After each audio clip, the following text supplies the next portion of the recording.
Hello friends, welcome back to our YouTube channel. आज हम करेंगे class 11 business studies chapter 22 international trade का lecture number 5। आज के लेक्चर में जो हम टॉपिक कवर करेंगे वो होगा हमारा export trade procedure and documents, कि एक्सपोर्ट ट्रेड का क्या प्रोसीजर होता है और कौन कौन से डॉक्यूमेंट्स यूज होते हैं। इससे प्रीवियस लेक्चर में हमने इंपोर्ट ट्रेड, उसका प्रोसीजर और डॉक्यूमेंट्स पढ़े थे। आज के लेक्चर में हम एक्सपोर्ट ट्रेड के बारे में पढ़ेंगे। तो चलिए बिना देरी के अपने आज के लेक्चर को स्टार्ट करते हैं। एक्सपोर्ट ट्रेड से आप क्या समझते हैं? It refers to selling of goods और services to another country is termed as export trade. Export trade का मतलब होता है जब कोई एक कंट्री दूसरी कंट्री में अपने गुड्स और सर्विसेज को ट्रांसपोर्ट करती है, सेल करती है, वो क्या कहलाता है? हमारा एक्सपोर्ट ट्रेड कहलाता है। A trader cannot export goods in any manner he wants. Trader किसी भी तरीके से अपने गुड्स को नहीं एक्सपोर्ट कर सकता, but he has to follow a fixed procedure. लेकिन उसको एक फिक्स प्रोसीजर को फॉलो करना पड़ता है। Under this procedure various formalities are fulfilled. इस प्रोसीजर के अंदर डिफरेंट डिफरेंट फॉर्मेलिटीज हैं जो गवर्नमेंट ने सेट की हैं, वो क्या करनी पड़ती हैं? उस एक्सपोर्ट ट्रेडर को फुलफिल करनी पड़ती हैं। तो वो कौन कौन सी फॉर्मेलिटीज होती हैं वो हम पढ़ेंगे, क्या प्रोसीजर है वो भी हम पढ़ेंगे। तो सबसे पहले जो हम पढ़ेंगे वो होगा प्रोसीजर। पहला प्रोसीजर जो है उसका पहला स्टेप जो आता है वो आता है ट्रेड इंक्वायरी। ट्रेड इंक्वायरी का मतलब क्या होता है? When international buyers who wishes to buy the goods from the other country sends an inquiry relating to price, desired quantity, terms and conditions for the export of goods, which is known as trade inquiry. Trade inquiry का मतलब होता है जब कोई importer जिसको goods चाहिए, खरीदने हैं, परचेज करने हैं, वो क्या करता है? एक मेमो भेजता है किसके पास? डिफरेंट एक्सपोर्टर्स के पास, जिसमें लिखा होता है कि क्या प्राइस है उनके गुड्स का, क्या क्वालिटी है उनके गुड्स की, क्या टर्म्स एंड कंडीशंस है। उसको हम बोलते हैं trade inquiry. The exporter sends a reply to the inquiry in form of quotation. जो एक्सपोर्टर है वो ट्रेड इंक्वायरी का किस फॉर्म में रिप्लाई करता है? कोटेशन के फॉर्म में, जिसमें उनकी सारी डिटेल्स जो जो इम्पोर्टर ने पूछी होती है वो डिटेल्स फुलफिल की जाती हैं। The quotation is also known as proforma invoice. उस कोटेशन को परफॉर्मा इनवॉइस भी बोला जाता है। Which contains information about the selling price, quantity, quality, mode of delivery etcetera. जिसमें कि प्राइस क्या होगा गुड्स का, क्या क्वांटिटी होगी, क्या क्वालिटी होगी और किस मोड से वो उस गुड्स को डिलीवर करेंगे इंपोर्टर के पास, वो सब कुछ मेंशन होता है। तो ये क्या होता है? फर्स्ट स्टेप होता है। सेकेंड स्टेप जो आता है वो आता है रिसीट ऑफ ऑर्डर। जैसे ही कोटेशन पहुंच जाती है बायर के पास, इंपोर्टर के पास, तो बायर को लगता है कि ठीक है ये मेरे बजट में है, ये वाली गुड्स की क्वालिटी अच्छी है, तो वो क्या करता है? ऑर्डर प्लेस कर देता है इंपोर्ट, ताकि वो गुड्स को इंपोर्ट कर सके। तो वो क्या कहलाता है? Receipt of order. नेक्स्ट आता है क्रेडिट इंक्वायरी। अब एक्सपोर्टर क्या करेगा? इंपोर्टर ने उसको ऑर्डर दे दिया, लेकिन एक्सपोर्टर ऐसे ही आंख बंद करके थोड़ी ना गुड्स को ट्रांसफर कर देगा। वो क्या करेगा? उसकी जो इसका इंपोर्टर है उसकी क्रेडिट इंक्वायरी करेगा कि वो उसका पैसा दे भी पाएगा या नहीं दे पाएगा। Before proceeding further, the exporter wants to satisfy him regarding the payment of goods. आगे बढ़ने से पहले एक्सपोर्टर क्या चाहेगा? कि वो सेटिस्फाई हो जाए कि पेमेंट जो होगी गुड्स की वो किस फॉर्म में होगी। For this he demands a letter of credit from the importer. इस इंक्वायरी को फुलफिल करने के लिए वो क्या करता है? इंपोर्टर को बोलता है कि भाई तुम मुझे अपना लेटर ऑफ क्रेडिट दिखा दो। This letter of credit is issued by importer's bank in favour of the exporter's bank. ये जो लेटर ऑफ क्रेडिट होता है वो कौन इशू करता है? इंपोर्टर का बैंक इशू करता है। इंपोर्टर के बिहाफ पे किसको देता है? वो एक्सपोर्टर के बैंक को देता है। Through the letter of credit the bank give assurance to the exporter of accepting the bill of exchange of the certain amount. इस लेटर ऑफ क्रेडिट की वजह से ही एक्सपोर्टर को क्या मिलता है? एक एश्योरेंस मिलता है कि ठीक है, बिल ऑफ एक्सचेंज मिलता है कि ठीक है कुछ सर्टेन अमाउंट तक अगर हमारे को हमारा क्रेडिटर पे नहीं कर पाता तो वो बैंक बेयर कर लेगा। If required the exporter can ask for advance payment also from the importer. अगर अगर एक्सपोर्टर को रिक्वायर्ड है तो एक्सपोर्टर क्या कर सकता है? एडवांस पेमेंट भी मांग सकता है। किससे? इम्पोर्टर से। फोर्थ प्रोसीजर का फोर्थ स्टेप जो आता है वो आता है ऑब्टेनिंग एक्सपोर्ट लाइसेंस। अब उसने ट्रेड इंक्वायरी उसके पास आ गई, रिसीट उसके पास आ गई ऑर्डर की, क्रेडिट इंक्वायरी उसने कर ली, उसके बाद उसको क्या करना है? अब उसको गुड्स को ट्रांसफर करने का भी तो जुगाड़ करना है ना। उसके लिए क्या चाहिए? उसके पास एक्सपोर्ट लाइसेंस होना चाहिए। अब एक्सपोर्ट लाइसेंस नहीं होगा तो वो कुछ भी गुड्स को एक्सपोर्ट नहीं कर पाएगा। After satisfying himself about the payment, the exporter has to get the export license. जब वो पेमेंट से सेटिस्फाई हो जाता है तो उसको क्या चाहिए होता है? एक्सपोर्ट लाइसेंस चाहिए होता है। For receiving the export licence he has to apply the apply to the office of the controller of imports and export. उसको एक्सपोर्ट लाइसेंस के लिए किसके पास जाना पड़ता है? ऐसे ऑफिस में जहाँ पे इम्पोर्ट और एक्सपोर्ट के लाइसेंस इशू होते हैं, वहां पे जाना होता है। Along with application he has to deposit certain fees also. Application form के साथ साथ उसको कुछ अमाउंट की फीस भी डिपॉजिट करानी पड़ती है। The controller of imports and exports checks the applicability thoroughly and after having satisfied himself issues an export licence to the exporter. जब वो एप्लीकेशन को चेक कर लेते हैं, controller of exports and imports उस एप्लीकेशन को चेक करते हैं और जब सेटिस्फाई होते हैं तो वो क्या कर देते हैं? इशू कर देते हैं एक्सपोर्ट लाइसेंस। किसको? एक्सपोर्टर को। Exporter can apply for a pre shipment finance on the basis of confirmed indent letter of credit and export licence. और प्लस पॉइंट ये होता है एक्सपोर्टर के पास कि वो क्या कर सकते हैं? प्री शिपमेंट फाइनेंस की, उसको गुड्स को ट्रांसफर करना है तो उसके लिए जो पैसा चाहिए वो भी वो मांग सकते हैं, अप्लाई कर सकते हैं। किसके बेसिस पे? जो उनके पास कंफर्मेशन आई है, ऑर्डर की रिसीट आई है, लेटर ऑफ क्रेडिट आया है या एक्सपोर्ट लाइसेंस आया है, इनके बेसिस पर वो क्या कर सकते हैं? इंपोर्टर से प्री शिपमेंट फाइनेंस भी चार्ज कर सकते हैं।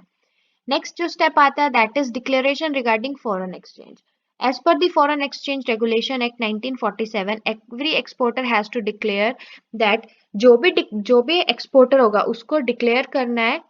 किसको? अपने नेशनल बैंक को कि आप हमारे पास हमने इस कंट्री को सेल किया और इस कंट्री से हमारे पास फॉरेन एक्सचेंज आया है हमारे अकाउंट में।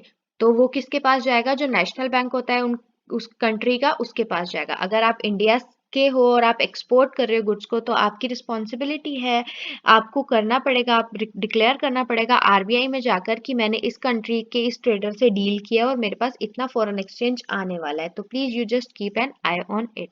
तो ये क्या होती है? एक प्रिस्क्राइब लिमिट तक, प्रिस्क्राइब टाइम के बीच में आपको रिजर्व बैंक ऑफ इंडिया को ये इन्फॉर्मेशन पहुंचानी होती है। नेक्स्ट आता है fixation of exchange rate. Exchange rate क्या होता है? जब आप किसी दूसरी कंट्री में डील कर रहे हैं तो एक रुपए का आपके जिस कंट्री के साथ आप डील कर रहे हैं उसमें क्या वैल्यू है उसको हम बोलते हैं exchange rate. Exchange rate is the rate at which currency of one countries exchanges in the currency of another country. जब एक कंट्री की करेंसी दूसरी कंट्री में एक्सचेंज की जाती है उसको हम बोलते हैं exchange rate. This rate keeps on changing with the change in demand of the currencies in the foreign market.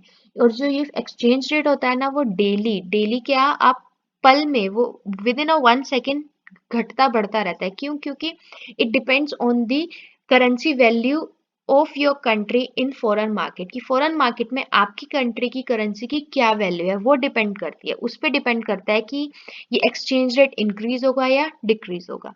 तो फिक्स एक्सचेंज रेट को फिक्स करना भी बहुत इंपॉर्टेंट होता है ताकि इन फ्यूचर इंपोर्टर और एक्सपोर्टर में झगड़ा ना हो, कोई भी डिस्प्यूट क्रिएट ना हो।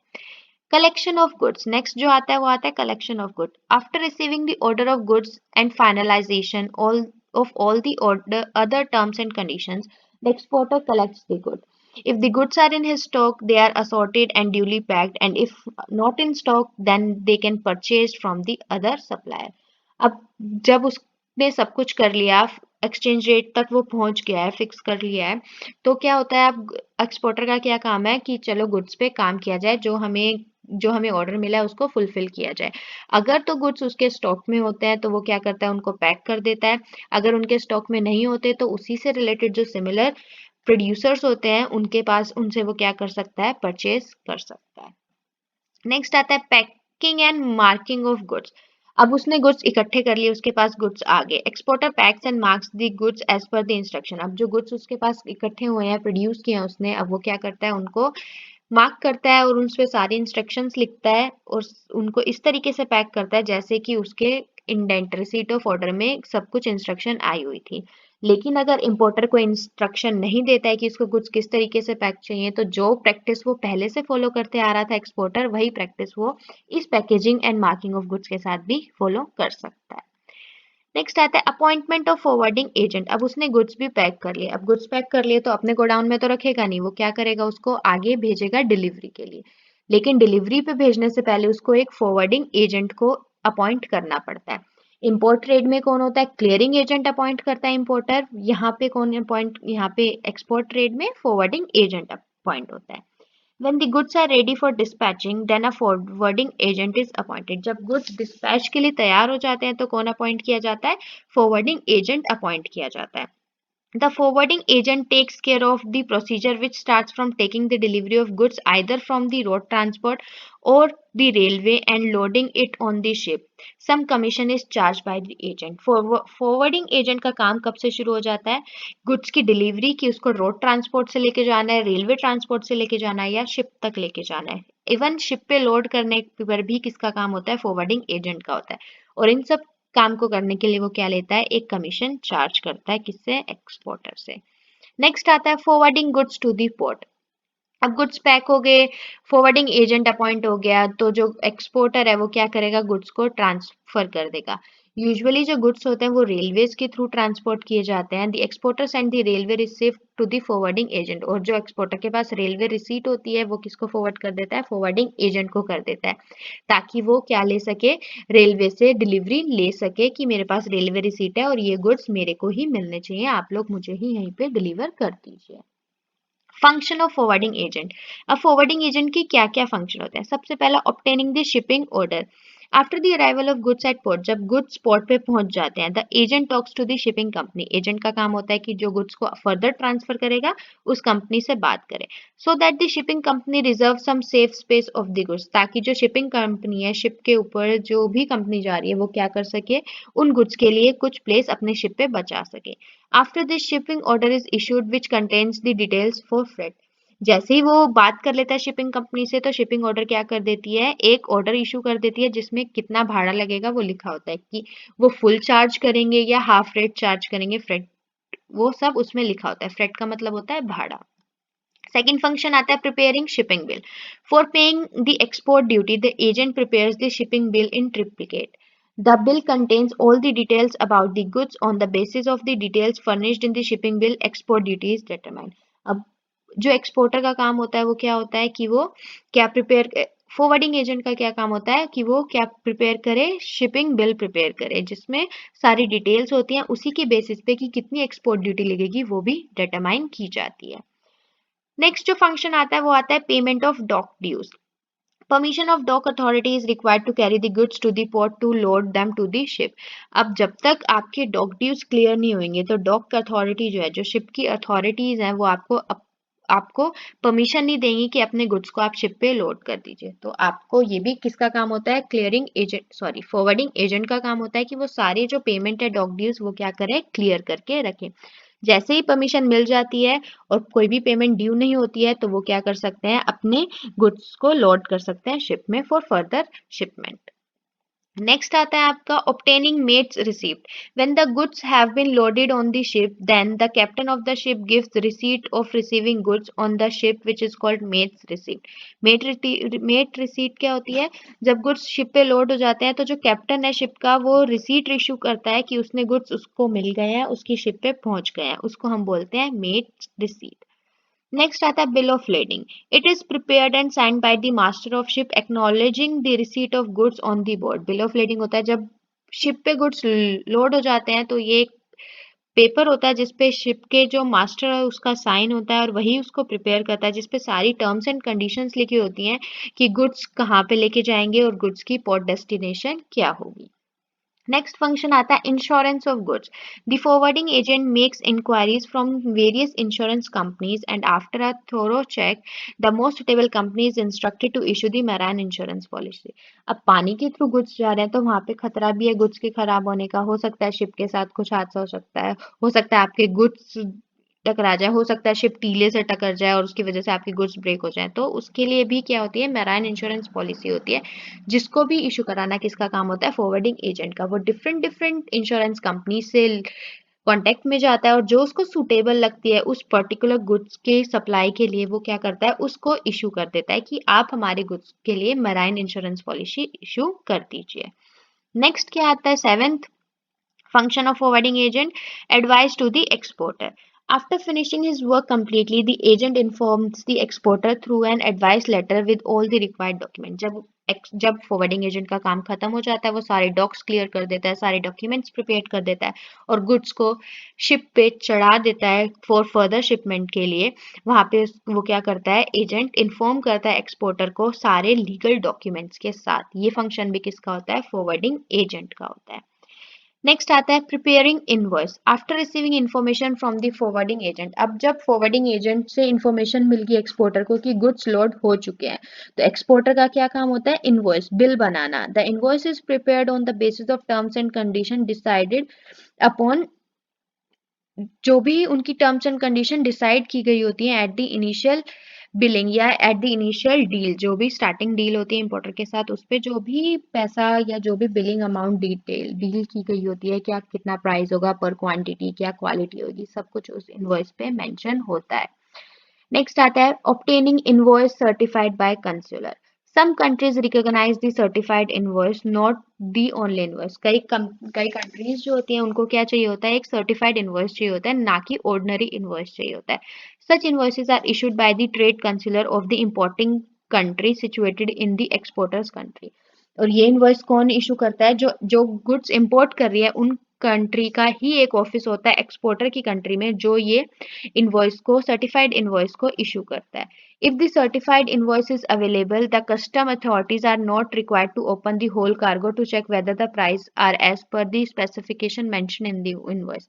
अगर एक्सपोर्टर सर्टिफाइड इनवॉइस इशू कर देता है तो कस्टम अथॉरिटी सारे गुड्स को ओपन करके नहीं देखेगी कि जो भी कार्गो में गुड्स आया है कि वो पर्टिकुलर जितना प्राइस लिखा हुआ है उतने के अकॉर्डिंग आया है या नहीं आया, in the absence of certified invoice. लेकिन अगर सर्टिफाइड इनवॉइस नहीं होता तो ये रिस्पॉन्सिबिलिटी होती है कस्टम अथॉरिटीज की कि वो सारे कार्गो को चेक करे, एक एक गुड्स को, कि क्या गुड्स मंगवाया गया है, क्या प्राइस पे मंगवाया गया है। नेक्स्ट आता है certificate of origin. Many times some countries exempt their importers from import duty, but they import goods produced in some specific country. This exemption is available only if the certificate of origin of the exporter has been attached along with the invoice. This certificate is issued either by the Secretary of Chamber of Commerce or by any other officer appointed by the government to do so. कई बार क्या होता है कि exporter जो होता है goods को क्या करता है, अपनी ही कंट्री में प्रोड्यूस तो करता है, लेकिन वो किसी और इंपोर्टर से या किसी और एक्सपोर्टर से वो क्या करता है, अपनी कंट्री में उसको मंगवा लेता है और उसको फर्दर आगे भेज देता है। तो उसी के लिए सर्टिफिकेट ऑफ ओरिजिन क्रिएट किया जाता है कि वो गुड्स हमारी ही कंट्री में प्रोड्यूस हुए हैं, हम लोगों ने ही उसको प्रोड्यूस किया है। और ये जो सर्टिफिकेट होता है ये एक सेक्रेटरी ऑर्गेनाइजेशन होती है जिसको चैम्बर ऑफ कॉमर्स बोलते हैं, या कोई भी ऐसी गवर्नमेंट ऑफिसर अपॉइंट किए जाते हैं जो कि इस सर्टिफिकेट ऑफ ओरिजिन को इशू करते हैं। नेक्स्ट आता है preparing documents related to payment. अब नेक्स्ट काम जो आता है एक्सपोर्टर का वो आता है कि जितने भी पेमेंट्स रिलेटेड डॉक्यूमेंट्स है उनको प्रिपेयर करना। तो सबसे पहला जो होता है document against payment. If the payment is to be made in cash then the exporter writes document against payment on the bill. अगर पेमेंट कैश में हो रही है तो एक्सपोर्टर क्या लिख देता है, बिल पे D/P लिख देता है, जिसका मतलब होता है document against payment.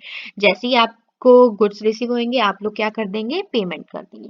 This means that after making payment in the bank the importer can take the document related with the goods. जैसे ही पेमेंट हो जाएगी तभी की तभी इम्पोर्टर को क्या मिल जाएंगे, सारे डॉक्यूमेंट्स मिल जाएंगे जो उसके गुड्स के लिए इंपॉर्टेंट है।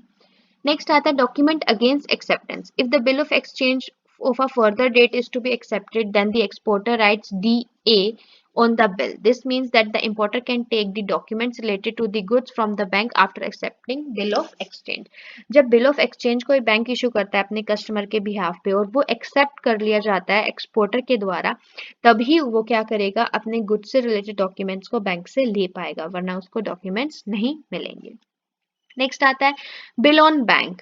When the importer has send the letter of credit, जब importer letter of credit send कर देता है एक्सपोर्टर को, then exporter writes a bill of exchange on the bank issuing LNC। तभी की तभी एक्सपोर्टर क्या करता है, बिल ऑफ एक्सचेंज भी इशू कर देता है। The bank to which documents have been sent releases the document. जैसे ही बैंक के पास बिल ऑफ एक्सचेंज आता है और एक्सपोर्टर के पास लेटर ऑफ क्रेडिट जाता है, तभी की तभी बैंक क्या करता है, वो डॉक्यूमेंट्स रिलीज कर देता है जो कि इंपोर्टर को रिक्वायर्ड होते हैं अपने गुड्स को डॉक से रिलीज करवाने के लिए। ये सिर्फ तभी होएगा जब इंपोर्टर का बैंक एक्सेप्ट करेगा बिल ऑफ एक्सचेंज जो एक्सपोर्टर ने दिया है। तो ये भी एक इम्पोर्टेंट डॉक्यूमेंट है। Last but not the least, advice to importer. After completing all the formalities, जब सारी formalities complete हो जाती हैं, the importer is informed about the name of bank where documents have been sent. तब जाके importer को बताया जाता है कि कौन से बैंक में एक्सपोर्टर ने डॉक्यूमेंट्स भेजे हैं। It is not necessary that the document should be send to the bank only. ये कुछ कंपल्सरी नहीं है कि डॉक्यूमेंट्स बैंक को ही भेजें।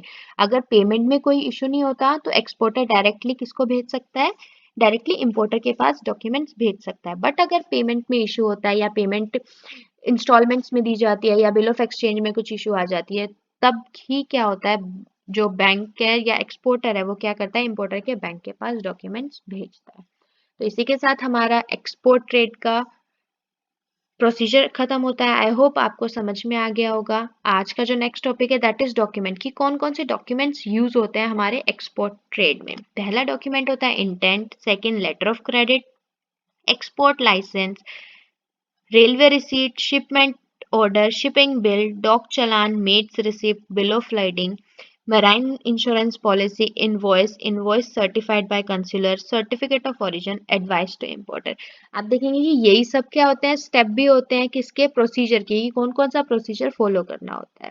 तो हर स्टेप में एक डॉक्यूमेंट होता है, वही डॉक्यूमेंट क्या होता है, एक्सपोर्ट ट्रेड में यूज होता है। तो आज के लिए इतना ही। आई होप आपको आज का लेक्चर समझ में आया होगा, बट स्टिल अगर आपको कोई डाउट है तो प्लीज आप मुझे कमेंट सेक्शन में कमेंट करके जरूर बताएं। हम अपने अगले लेक्चर में world trade organisation meaning and role को स्टार्ट करेंगे। Till then stay safe, thank you for watching, please like share and subscribe our channel for more videos.